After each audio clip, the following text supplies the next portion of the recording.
All right, so how should the United States handle ISIS in light of domestic terror threats here at home? Joining me now is Ambassador John Bolton, former UN ambassador, and an AEI senior fellow. Welcome back, sir. Glad to be here. All right, so let's talk about this terrorist attack a little bit, because it's yet another one on the president's watch. You know, at first when we saw these things happening, he refused to call them terror attacks.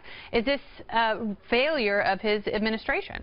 Well, I think it is, but I think it's a failure of his worldview as well. It really doesn't matter whether he uses the phrase radical Islamicist terrorist or some variation of that. The magic words don't change anything, except to the extent they signify what the real threat is. And the real threat is an ideological threat by people who have a version of Islam that goes beyond religion, that goes to their view of what society should be. And it is a theocratic view of life, fundamentally contrary to the U.S. Constitution.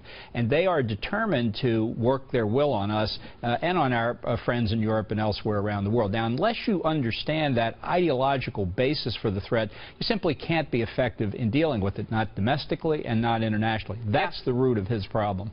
I don't disagree with you about that, and I think he's actually, for someone who knows Islam as well as he does, I think he's done a very poor job of explaining it and how it can morph into something this deadly and murderous and constant. I do take issue with something that you wrote earlier about lone wolves, because I think it's really important to understand how these people exist and how they are inspired. I agree with the president that I don't think there was some operative at ISIS giving this guy some sort of direction. I do think that this person went to a mosque. I think he was religious, and I think he sought out the information on his own, and then ISIS takes credit for it later. It's a symbiotic yet disconnected relationship. Why shouldn't we be focusing on these lone wolves? Well, we should be focusing on them because the nature of the threat involves this very kind of irregular terrorist activity, as well as something you might say is more traditional.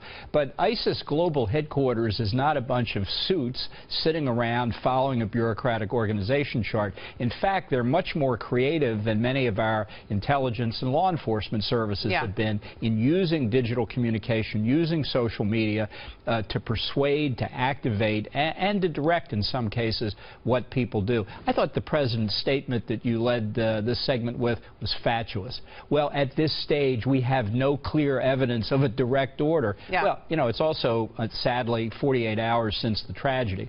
But ISIS, to try and make a difference, or to assert that there's a difference between a direct written order from ISIS and somebody who goes off on their own. I guess you would contrast what happened on 9/11 and how that was coordinated, and even what happened in Paris and the coordination there with someone who's seemingly uncoordinated, inspired, yes, deranged, yes, radicalized and Islamic, yes to all of those, but you have to agree that it's vastly different in execution. No, but I think that makes the terrorist threat worse because it is, by definition, more random.